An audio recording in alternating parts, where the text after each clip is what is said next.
Podcast. What up? It's your boy. What up, everyone? Hope you are doing well. Thanks for tuning in to another epi.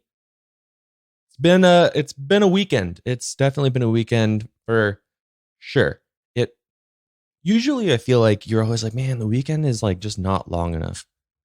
This weekend felt like forever. And I think mainly it's because yesterday I had a hangover for the ages. And it's kind of a weird thing. I didn't even have that much, so don't worry. My, friends, family, loved ones, don't worry. I'm chill. But have you ever just had enough where you're just like, maybe, I don't know. The thing is, had a great sushi night, great sushi meal. So I had plenty of food. The fridge is full. So like I wasn't like drinking on an empty stomach. I just drank beer. So it wasn't like I was mixing like whiskey, beer, well, sushi, sake, which I love hot sake. Absolutely love it. But I don't know. Woke up the next morning, which was a Saturday. And for those of you that don't know, I have to wear glasses because my vision sucks. My eyes don't work. You're lucky if they do, I also think that's another funny thing. It's like, what a privilege it is to have eyes that work how they're supposed to. I need things to see. That sucks. Anyways, the entire day felt like I had that just woken up feeling, when your eyes kind of have like the crusties in it and you're like, oh, my eyes, like they're so like, they're just, no, actually I take it back. The feeling that I had for about majority of the day, I'd say half the day, was that feeling when you're watching a movie and you're fighting to stay awake. Your eyes are just so, your eyelids are so heavy and they're just wanting to go down, but you're like trying to fight it. Basically, like I just couldn't fight it. They were just stuck there. Like I couldn't make them open anymore. And they were, I don't know. It was such a weird feeling. The hangover was really all in my head, not like psychologically, like in my head, but like sometimes you have the hangover that it's like you're nauseous and you're puking and, you can't keep any food down or anything. This was like, I mean, don't get me wrong, my body felt like shit, but it was like my head just felt insane. Like that heavy, heavy feeling. Oh, dude. It was brutal. Definitely had a breakfast burrito. That helped. That definitely did help. It was incredible. I mean, I was excited for it, and then I ate it, and I was like, well, that was good. I appreciated that. And then they had, mimosas, and I was like, at first, I was like, okay, hair of the dog, like a little something to kind of like brush off the cobwebs. And I took like a sip or two, and I was like, I mean, this tastes great, but is it gonna help? And I had a sip or two more, and then I like went back to my dungeon of a room, and I kept watching a show that I absolutely love. I've probably seen it through 3 or 4 times. It's a show called Lie to Me. I believe it's on Hulu. Yeah, Hulu. Great show. It's all about like deception, micro expressions, about a doctor, Cal Lightman, based off a real dude. I mean, such a good series that I've bought a book about it. Anyways, that's pretty much what I was watching the entire day in bed, just blasting through those, what's it called? It's the bubbly waters, the ahas, I think they're called. Just blasting through bubbly. For some reason, bubbly water is the best thing ever. After like the next morning, like when you're hungover, or I mean, I love them in general. I'll go to the store and get like 2 packs. I don't even know how many is in a pack. But when you get soda and it comes in a cardboard thing, like I'll blow through them like a week, maybe. And that's being like generous because maybe one day I forget to bring 1 or 2 to work. But yeah, Saturday was an absolute doozy. And you know what? I think what kind of happened is, I mean, I think that's the bad thing why I like IPAs is because the percentage is much higher. I do feel like when I'm out, like say I'm out on a boat with friends or anywhere where like your particular, or no, the last time I had these, or just like a Bud Light, right? I was at a wedding and you can smash through like Bud Light, all, that natty, you can smash through them because, they're 4%. So that's one beer, 4%, 4.5, whatever it may be. But when you have a beer that's your favorite beer, that, let's see. Okay. Well, I have one right here just because Sunday and I don't know. It sounded nice. Right now I have a Voodoo Ranger Imperial IPA, 9%. And you obviously like, I had to drive from sushi. So, like I didn't have any sake. So, I think I had 2 beers. Okay, great. Cool. Still IPA. I can't remember the name, local to Idaho, but I was like, all right, cool. And then what the mistake was watching that Squid Games. Like if you don't drink, you might have a different vice that you can relate to. I don't know. But if you drink and then you find like a TV show that's new and it's popping and you're with friends and they're drinking too, and you binge watch, like I think we binged, I don't know, like 4 episodes, 3 or at least 3. And these are like doozies of an episodes. Like doozies of an episodes. These are apparently doozy is the word of the podcast today. So if you're listening to this and you're at work or in your like a social situation, I encourage you to throw out the word doozy as many times as you can and report back to me. It's a good word though. Yeah. So these episodes I think are in the ballpark of maybe like 50 to an hour. I believe the last one we watched, it's an hour long. And you have 8-9% beers and you're kind of just rolling through them. I don't know. I thought it was good.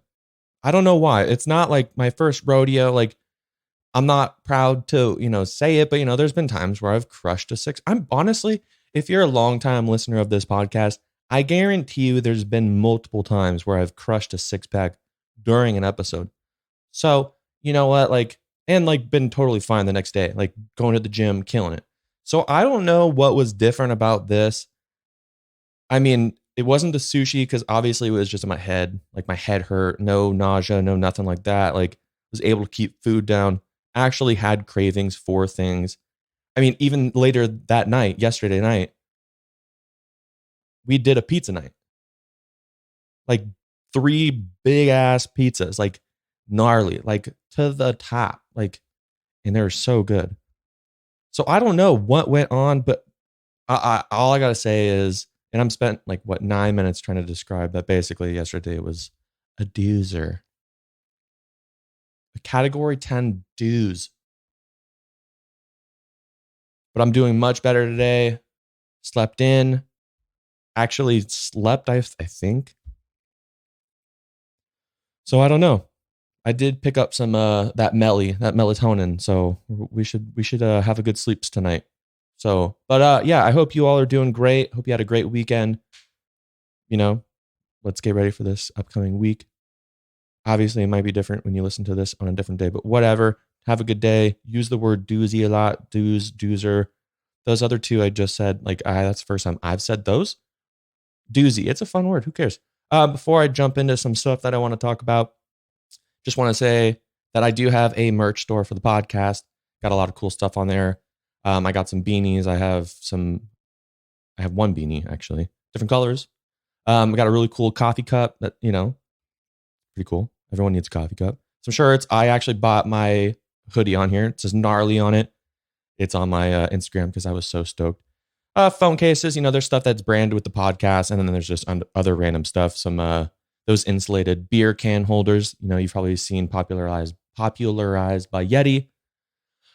But yeah, basically it's all the stuff that I would want to wear and I think is cool. And I plan on doing more, but life is busy, man.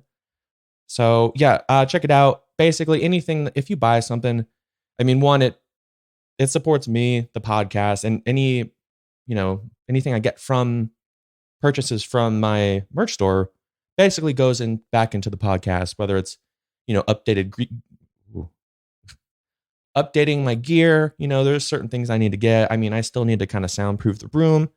It's all going to go back into the podcast. So if you want to go check it out, buy something, that'd be amazing. And you can also get, I believe, 15% with the code D. No, that's old one. That's an old promo code. Promo code Toddcast15. Get 15% off your order. So yeah, check it out. And just, let's move into the shy. All right. So I don't know. Sometimes when I do these solo podcasts, sometimes they just come to me there's been a few where I have had no notes, no nothing. And I'm like, all right, time to record a podcast. Let's go. And it comes, it comes. It's great. But this one, I mean, I kind of had a few things and wanted to talk about. I had some notes for my previous episode with Kirsten. Check that out. That's a funny one. And we blew through a bunch of different things that I already had planned to talk about. And, some of these didn't make it just for whatever reason. But this one was a little bit tricky. So just stick with me. I'm having a good time regardless. So this is one that I was just scrolling through Facebook and I saw this article and it said drug-laced pee. Stick with me now. Drug-laced pee seeps into rivers near music festivals, threatening rare eels. I'm pretty sure the last sushi roll I had eel on it. So maybe, and I actually didn't even think about this, maybe I felt like shit the next day because I was getting drugged by the eel that was caught next to a music festival. It makes so much sense. Just stupid, I know. But anyways, I have an article up. It's just from this iflscience.com. It was the first thing that I found just because I don't know too much about it. It was just an article that I saw and I was like, oh, that sounds hilarious. And I wanted to let you all know. So let's see here. Of course, mumbo jumbo that I do not really care about. So outdoor music festivals, events that are no stranger to illicit. Whoa. Basically, they're saying, we all know festivals, there's a lot of illegal drugs, whether it's, mushrooms or MDMA, the cocaine, but also public urination. We've seen it. I've seen 10 plus years of touring festivals, I've seen a lot of public urination. It's insane. But it basically goes on and says the drugs and the public urination could be responsible for contaminating local rivers with recreational drugs and messing with the life cycle of endangered eels, according to a new study. First of all, that's like the weirdest thing ever. I would have never have thought about that. Like, you kind of think of, imagine like all the cocaine smuggling that happens like over the ocean, right? And so many like kilos, those bricks get lost. They fall in the ocean. And of course, eventually they're going to, the outer wrapping is going to disintegrate. And then at least, however much is gone, like the cocaine is just going to spill into the water. I don't know how fast that like kind of expands and goes through the entire, the ocean, not the entire ocean, but where it gets dropped, it starts to dissolve, goes like into the water. Like, how far is the spread on that? Like it can't be that far because then it just dilutes like crazy and now it's like nothing. So I don't know. But like the part that kind of is weird, it's the last thing I would think about is eels. Like it is affecting the life cycle of not even just eels, endangered eels. And there's a study on it. So I think it's funny that the, concert goers or festival music goers are taking so many drugs collectively that when they pee in public, it gets into the local river system and starts affecting the life cycles of endangered eels. I don't, it's so weird. It's kind of funny. And there was one thing where they said there is where is it here? They did studies on this. I'm just trying to find the article. Bear with me here. I'm just going to read through this. So MDMA was detected at environmentally damaging, I almost said dangerous, environmentally damaging levels, according to the paper, which levels of cocaine were high enough to impact the local population of European eel, a dwindling species that's critically endangered and at the high risk of extinction. Unfortunately, so this is one part. When I first heard about this and I saw the article, I skimmed through it, like kind of just getting the gist of it, I guess. I was like, oh, damn. So like, are these eels like just like not like tripping out? It depends on, I guess, I don't know. It's I'm sure you're like they say, like MDMA, cocaine, like who knows? It's a party cocktail and it's a party in the river. That's my thought. I'm like, oh, these eels are having a baller time. They're having so much fun, I bet.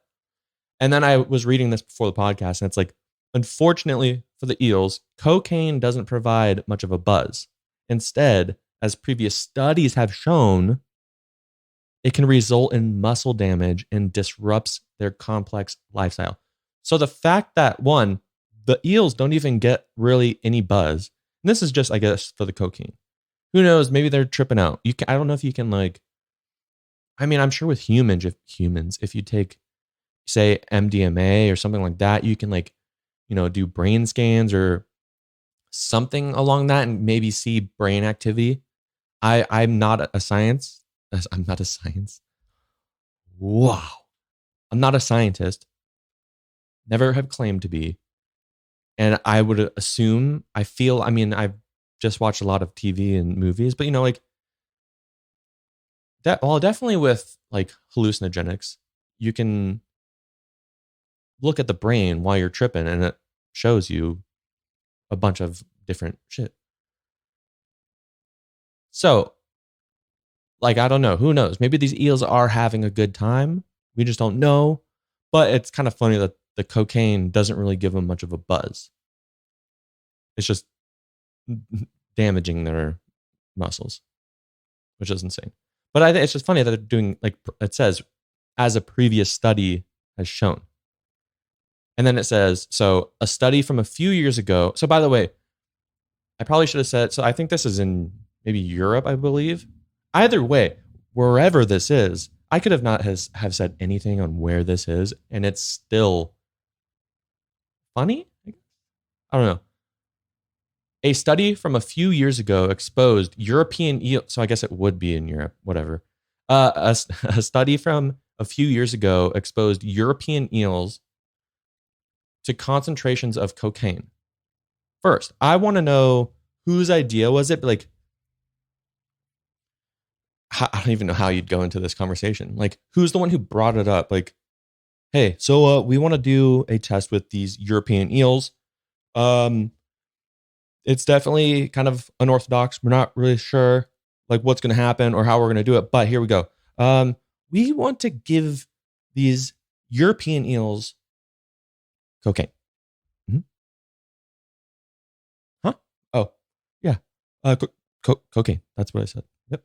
You heard me right. Like what the, I wish that conversation was recorded. I want to play that because I want to know how that went down.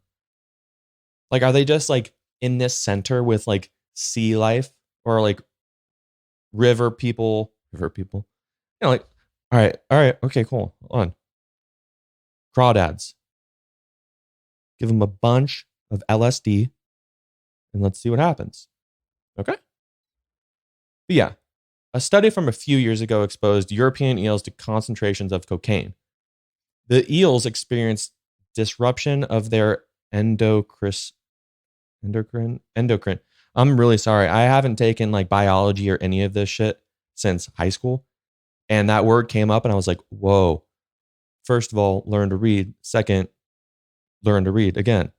The eels experienced disruption of their endocrine system, which caused delayed sexual maturation. I'm so sorry, you guys. I'm having such a hard time reading. This is insane. You know the word. Anyways, many eels spent longer in their glass eel phase. It's also doesn't help that I don't know anything that like I'm when I was in high school, even now when I read, like I think it was just like I was so afraid to read in front of classmates. Like anytime like I had to do a book report and I had to get up there, like I would turn beet red, the room got really hot, like kind of start to sweat. I start to mumble over my words. It's all bad. So like reading through things, I'm just trying to read it to get through it, but like I'm trying my best to like also kind of take in what it is I'm reading so I can actually talk about what I'm reading. So I apologize, bear with me. So many eels spent longer in their glass eel phase than they would regularly. This disrupted their breeding rates. So basically the cocaine is well, I guess that makes sense. Isn't that like a main thing that like with well, not women, but dudes, if you take cocaine, like getting like an erection is harder, I guess. I don't know. The movies don't really elaborate on that.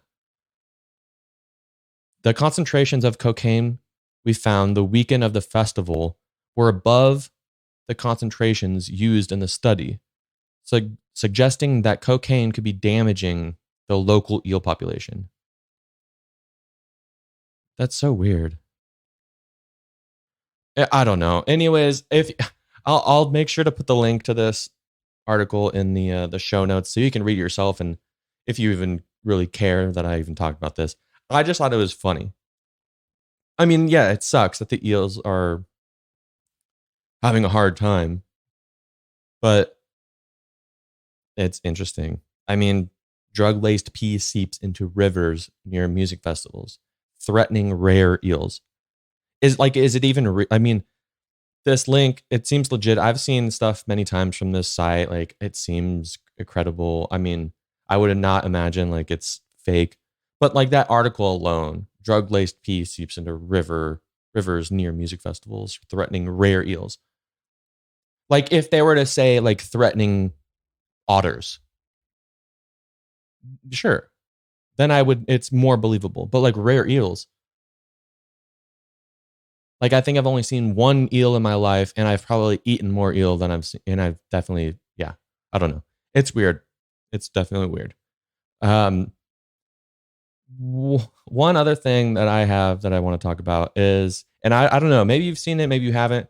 If you have any interest in music, whether it be, well, this might give it away, Slipknot, or I guess if you like MGK's music, then you probably heard this too. But the whole Corey Taylor MGK thing, it's kind of ridiculous. I'm not quite sure why MGK felt like, by the way, if you don't know, for whatever reason, you don't know who MGK is, Machine Gun Kelly used to be a rapper, I guess, shots at Eminem.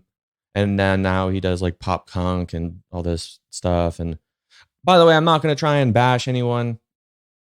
I mean, MGK's new music, I'm not into that pop punk kind of world that he creates a little bit, especially that it's 2021 and people have been doing that for fucking ever. Not here to bash anyone. But it's just fun. It's fun. It's definitely very funny. I don't know why. What possessed him to go up on stage? I think it was at the Louder Than. Was it Louder Than Life? Let me make sure of this. Was it? I don't know. I think it was that. Whatever. Um, if you haven't heard what he said, I can play this for you. Hey, you want to know what I'm really happy that I'm not doing? Being 50 years old, wearing a fucking weird mask on a fucking stage, talking shit. So, what I think is, I mean, besides the fact that he's ragging on Slipknot, okay, why? You don't need to rag on Slipknot. It makes no sense. 2, you're gonna get shit kicked in, and you almost did. There was one, I forget what it might have been no, not the same one, where he almost got into a fight. Some Slipknot fan like tried swinging on him. I don't know if he made contact. There's a video. I'm sure if you have TikTok, I'm sure you can type in like MGK Slipknot and you can find it. But like, you don't want to, of all the fans of like a band, Slipknot. And I can see why. I mean, okay, not understanding why he did it. The only reason I can see why he had kind of, quote unquote, like, for lack of a better word, attacked, Corey Taylor or Slipknot, whatever, as a whole, is because they were playing at the same time at different stages at this festival. I wonder if that festival had drug problems, sleeping. I'm sorry, I was trying to burp. Seeping into the river. And now that joke is done. Damn it. Yeah, they were playing at the same time, different stages. So, I guess it maybe to, Machine Gun Kelly, MGK, maybe it was like a playful banter, but he just doesn't know how to kind of get it off in a playful, fun way. I don't necessarily think that it was. I think that maybe he was just doing it for the reasons that these videos are everywhere. I mean, for fuck's sake, I'm talking about it on a podcast. I mean, I don't know much about it. Like I've seen some stuff, and I have an article of, Corey's, response, which also might kind of have a way that it explains it a little bit. But to me, I feel like MGK making that little speech, stumbling over that speech actually, is because he wants to stir the pot. It's only, I mean, what is it? Bad press is good press. I feel like that's kind of his mood. He just went to the VMAs? He's, VMAs with Megan Fox, crazy stuff with Travis Barker and was it Kourtney Kardashian? Like, he is definitely in the main public eye like crazy, even more so as of recently. So why not poke a little stick into Slipknot? I guarantee you that his like streaming numbers went through the roof, because I bet you people that don't know who MGK is or his music, whether it be his new pop punk stuff or his rap stuff, which, by the way, I don't know. The whole thing with Eminem, that's massive. This is way bigger than the Slipknot thing. Well, okay, it's hard to kind of say that because, I mean, they're two different worlds. But that was rap on rap. That sounds weird to say. That was like MGK rap, Eminem rap, same world, same genre, but you're dealing with Eminem, who is the biggest fucking thing since sliced bread. And then now you're dealing with MGK, pop punk versus Slipknot, like a metal band, whatever genre it's labeled as, metal. You know what I'm talking about. So I don't know. But I guarantee you, his numbers on his streams went up like crazy. Like, who's this MGK MGK guy? Let's go check out his stuff. Or like, guarantee you, his YouTube channel whether it's run by the label or whatever, I bet you comments for sure went up. Driving traction to videos, just talking shit on public platform, social media, Twitter, Instagram, Facebook, whatever he has, like driving people to his page. Even if they're talking shit, comments like that build up like crazy pushes your name, your face, your platforms up like crazy. So I do think that that might be why. I could be wrong. I don't know why. I mean, like, it seems like if you listen to it again, I'll actually, you know what? I'll play it again. He doesn't seem like confident saying it. Like, it almost seems like he talked about it before doing it, like before stage or the day before or something. Because I'm sure they knew that they're going to be playing at the same time, at least that day. If not the day, no, for sure. I mean, well, if you're that big of a star, whether it's MGK or Slipknot, I would imagine you probably know that you're headlining the show on that stage. So I feel like it was like a kind of a pre-meditated, like little speech he wanted to say, I guess. But you can kind of tell, like the way maybe he's drunk, but like, kind of slurring a little bit, like stumbles over his words. All right, here we go. Hey, you want to know what I'm really happy that I'm not doing?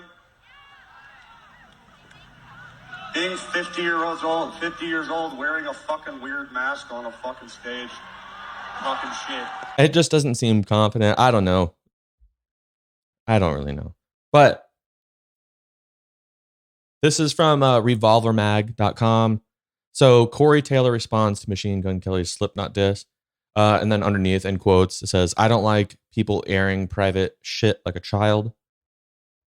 It basically goes on to saying, let me skip past this of what Machine Gun Kelly was saying.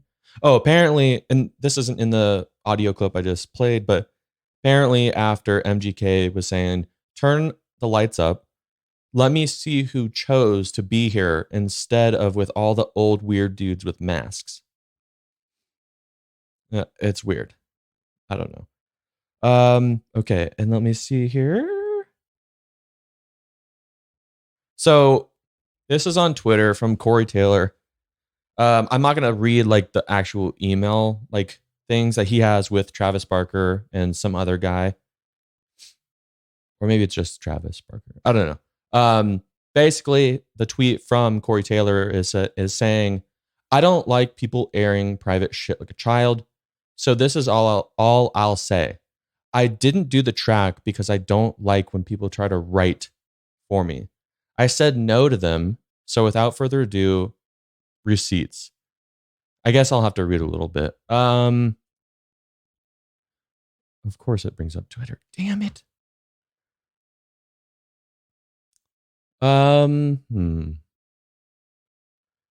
Let's see here.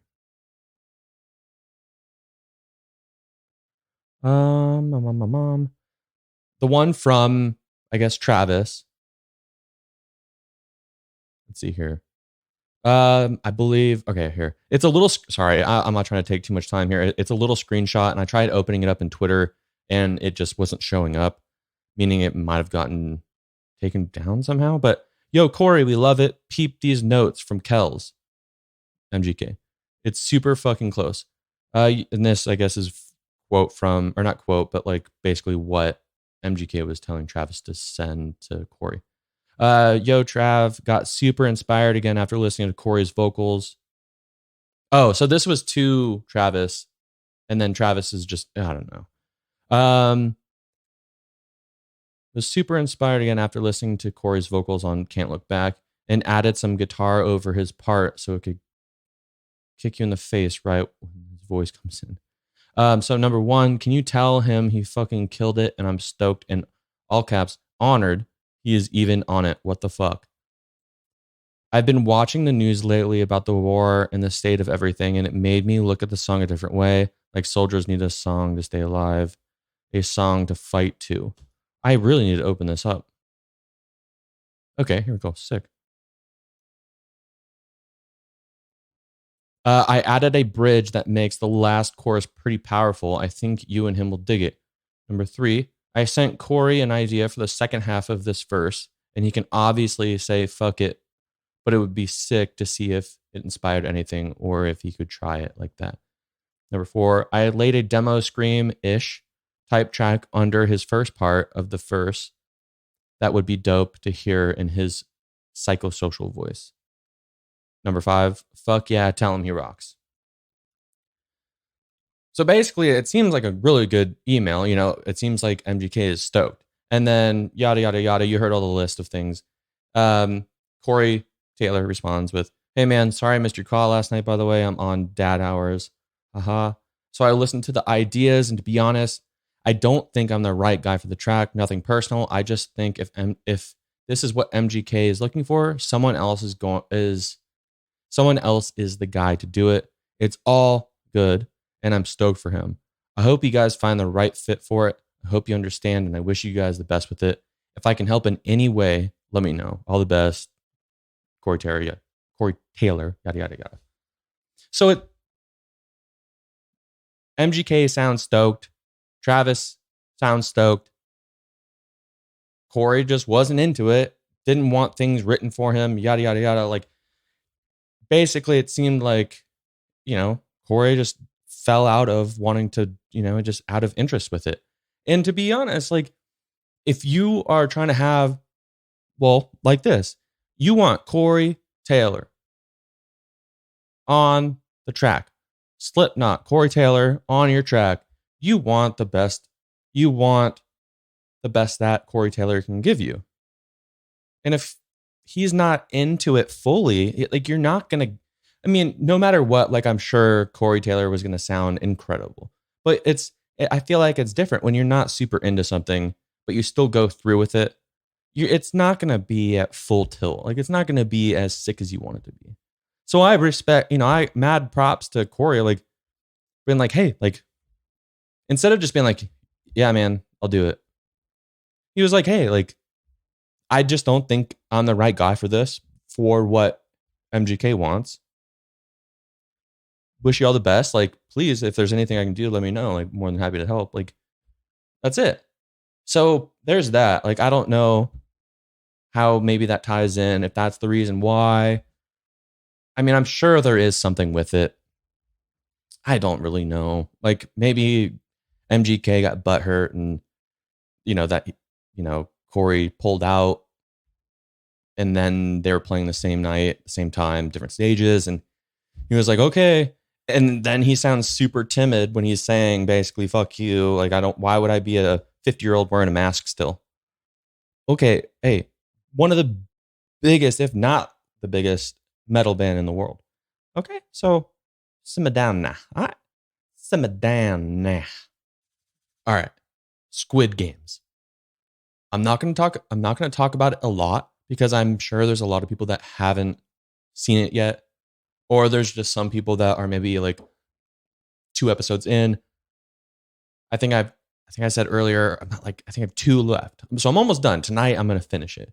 And I'm pretty sure I might have to talk about it again on another episode, maybe the next one. I don't know. Give some time for people to watch it, so it's like less of a spoiler.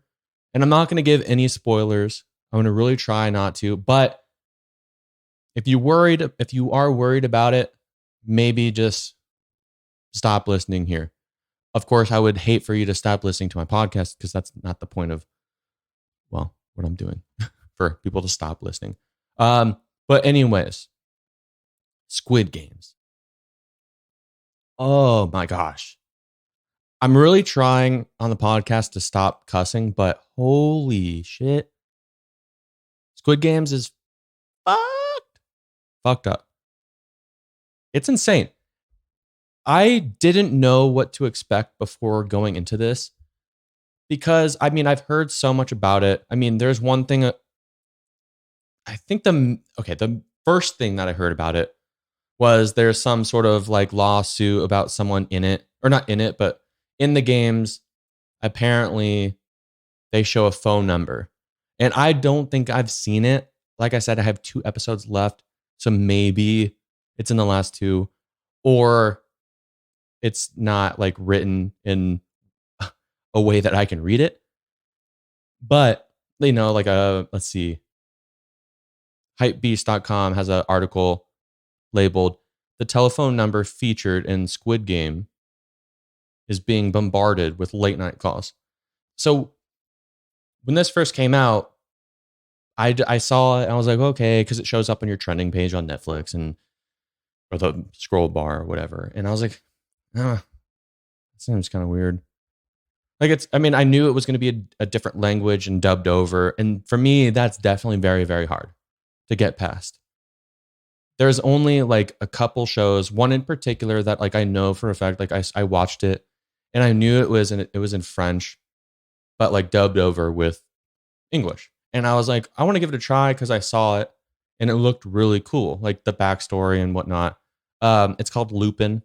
I believe that's on Netflix as well. But it's and it's really well done. Incredible filming. The dubbing over of English, is really, really good. Of course, at some points you're like, what? It's got that kind of cartoon effect where it's like, things don't match up. But of course, they can't. They can't. So that was kind of going into this show. Like, I was like, I don't know if I really want to try it because of, well, it's in a different language dubbed over with English. So I was like, okay, like, I don't know, whatever. But I never have, like, I didn't hear anything about it until I heard, obviously, the articles, basically that someone's real phone number is used in the game. And of course, his number is blowing up. So in this article, it says the telephone number featured on the mysterious business cards handed out in the Netflix K-drama Squid Game reportedly belongs to a Korean man who is being bombarded with late night phone calls from people asking to be in the game. Damn. You know what okay, first, that sucks. One thing I did read, and see, this is the thing. I read one article. I don't think Hypebeast would lie. I cannot remember where I read the last article, but I thought it was a woman. But either way, they were trying to like just pay the man. I think they were going to only pay him like $150 US. So whatever that is over there. I don't know the conversion and the names of that currency, but I think it was like only like $150, which is insane. So I don't know what the truth is of that. I can be completely wrong. But, and what I'm going to say as well could be wrong as well, too. But the only option that they were like, hey, like, here's a little bit of money. We cannot do anything besides that. Your only real option is to change your number. And the problem with that was, I guess, apparently his phone number was attached to his business, which, he gets phone calls for his business. And I don't know. It's weird. I'm about to change my number here soon, and I'm kind of like a bit weary because I'm like, fuck, I don't have all the numbers that I need. Like, I'll have to go like spend a bit of time going through like either texting people, hey, this is my new number. And then there's people that I don't normally talk to, but it's like, touring managers and all of that stuff. So I can kind of understand, but like also like, you can't do anything with your phone because it's blowing up. Or I guess you just wait for the wave to pass, which who knows? Who knows how long this is going to last? But yeah, I got past, or I don't think I'm really past. Oh. Sorry. There's one part. Apparently a Korean politician though has offered to buy that phone number for $85,000 USD. Yeah. Honestly, if I was the guy with the phone number, I would counter. I'd be like, all right, 100 grand, final offer. Take it or leave it, bud. But $85,000 for a phone number. Just because. But here's the thing. You know how sick it would be if I was Netflix or whoever, I don't know. See, Netflix or the creators of the show, someone in that realm of people in the show, not in the show, but working for the show, you buy that phone number from that guy because apparently people are calling like asking to be in the game. What you do now is you take that phone number and you have someone, maybe an automated thing where, like when you call somewhere and it's like, da da da da da, press 1 for this. Da da da da da, press 2 for that. Da da da da da da da da. So I wonder if they could like simulate, like record someone talking like the people that answer the phone. By the way, this is not really giving up any information. Of course, like they call the number and it sounds like the person who is working for this Squid Games. They should have that line turned into some sort of realm. What's it called? It's a movie I think it's based off a book. The Bandersnatch movie? Is that right?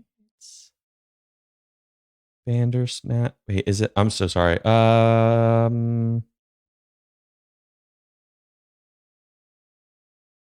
I forget what it is. What do you? Let's see here. I'm talking to you. Like, hey, what's the answer for this? Immersive movie.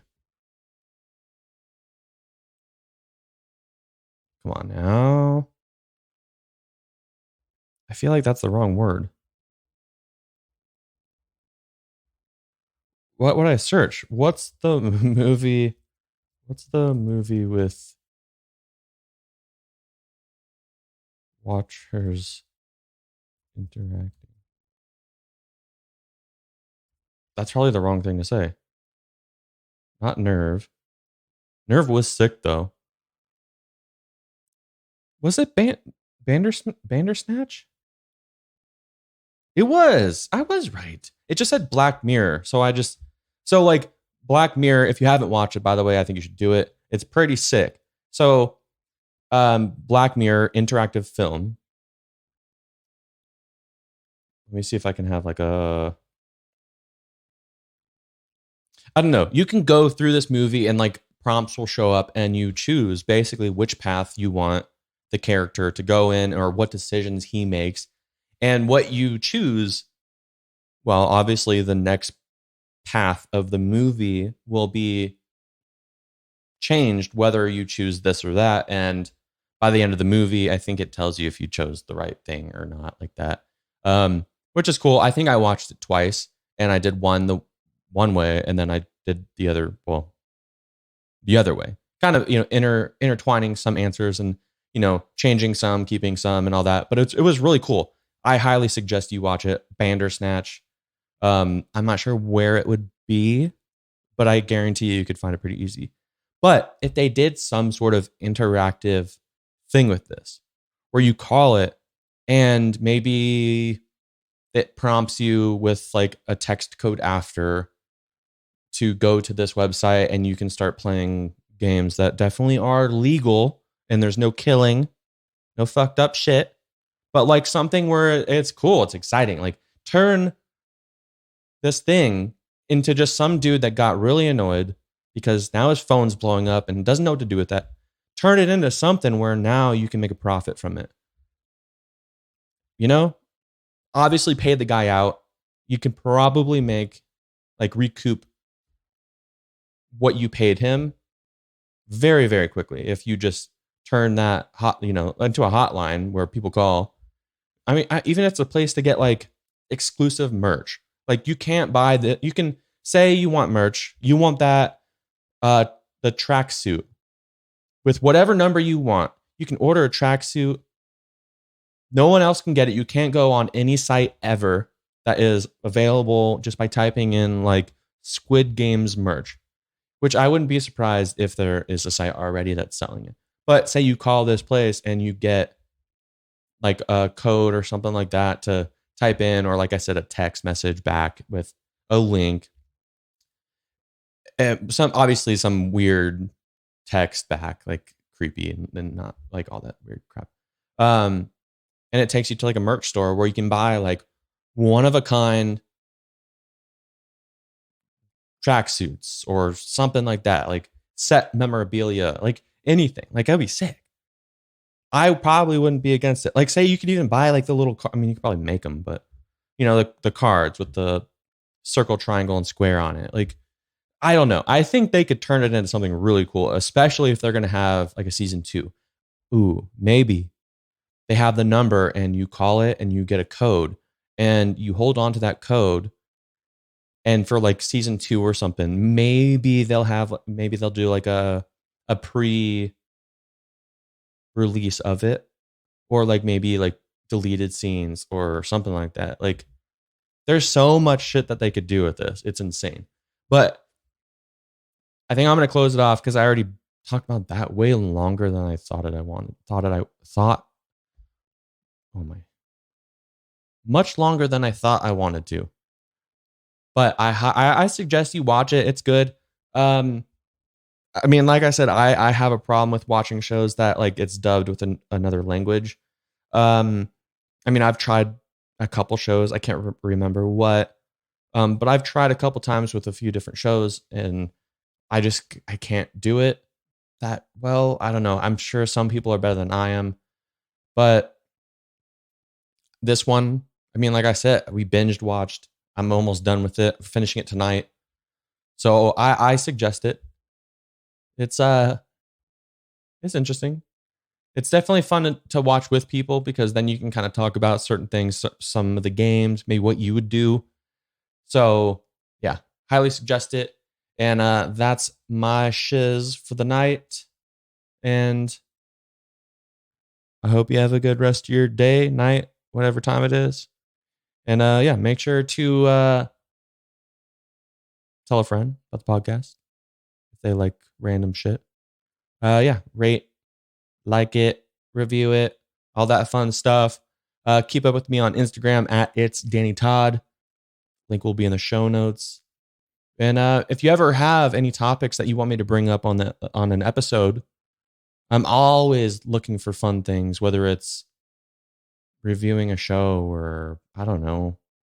I don't know. If you ever have an idea or you know someone that would be cool to be on the podcast, whether it's yourself, brother or friend, whoever, let me know. Best place is the Instagram. Again, it's at It's Danny Todd. And I will catch up with you all next time. All right. Peace. The